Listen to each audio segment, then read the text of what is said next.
And they were not slow to understand the implications. The day after the interview's broadcast, Arpad Pusztai was fired and the research team dismantled. Dr. Stanley Ewan was in charge of evaluating the impact of GM potatoes on the rat's internal organs. He no longer has any illusions about scientific independence. I was extremely, well, angry and very, very concerned.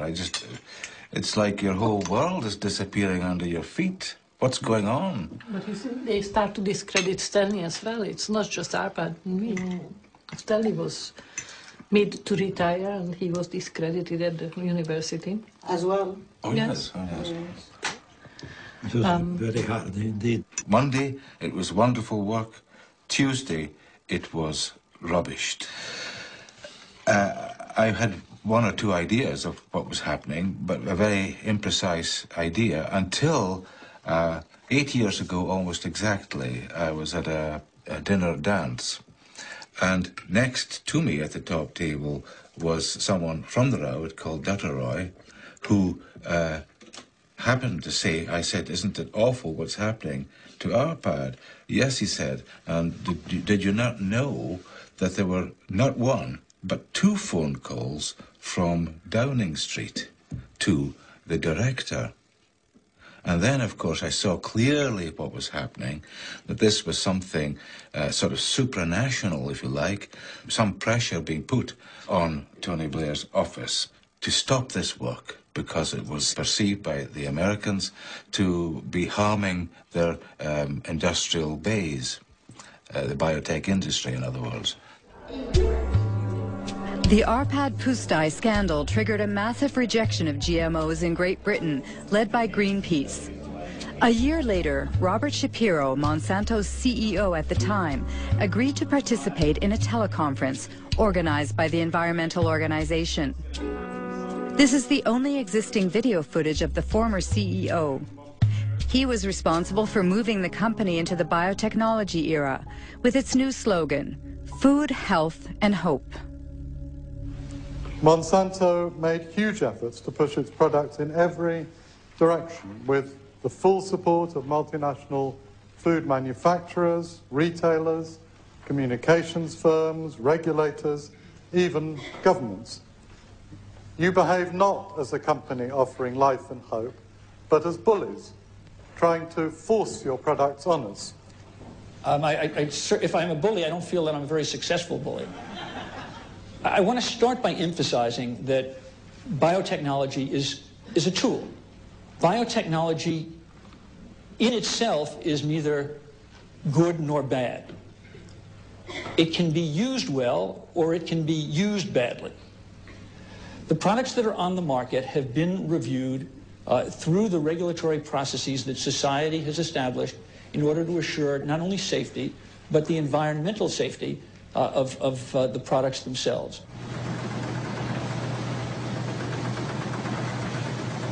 After 10 years on the market, Roundup-ready soybeans account for 90% of all the soybeans grown in the U.S. In fact, 70% of the food in American stores contains bioengineered elements. Unlike Europe, consumers cannot make an informed decision because GM labeling is forbidden, a direct consequence of the principle of substantial equivalence. You know, I've got a soybean in my hand here, and I can eat this soybean. It's very safe, very safe. I think FDA is confident that the soybean, in terms of food safety, is as safe as other varieties of soybean. How is the FDA confident about that? It's based on all the data that the company provided to FDA and that was reviewed by FDA scientists. And so it's not in the company's interest to try to design a study in some way that would mask results. How can James Mariansky be so sure? If I type in Monsanto falsified scientific studies, I get 174,000 hits. Among them, a report from the EPA of the United States. Monsanto accused of falsifying studies concerning the carcinogenicity of dioxin.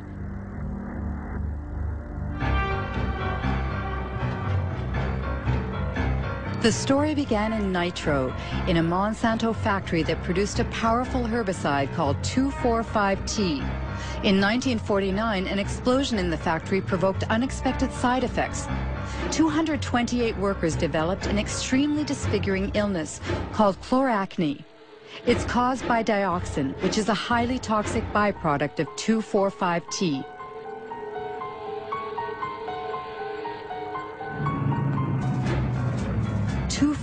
T was the main ingredient in Agent Orange, the defoliant used by the U.S. Army during the Vietnam War. During the war, 40 million liters of Agent Orange, containing 400 kilograms of pure dioxin, were sprayed on trees in southern Vietnam. 3 million people were contaminated, including thousands of American soldiers. Even some 40 years after the end of the war, dioxin continues to claim more victims. We know today that this poison provokes cancer and serious genetic malfunctions.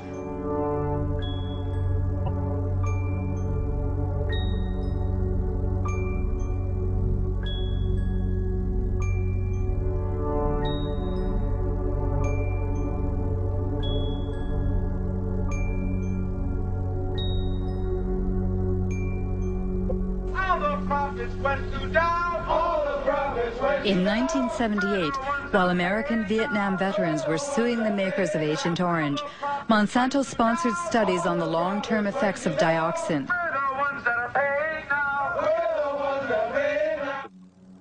The company paid scientists to compare the health of workers who had been exposed during the nitro plant's accident 30 years prior to the health of non-exposed workers.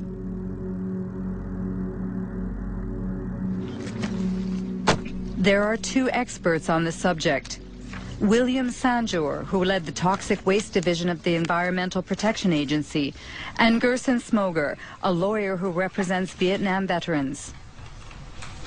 In 1990, Dr. Kate Jenkins, a colleague of mine at EPA, wrote a memorandum pointing out that allegations had been made that those studies, some of those studies that Monsanto had conducted were flawed.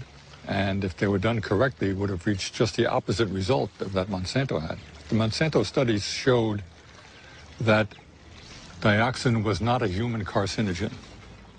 That means they had the data first, and then they manipulated how they were going to look at that data to come up with the conclusion they want.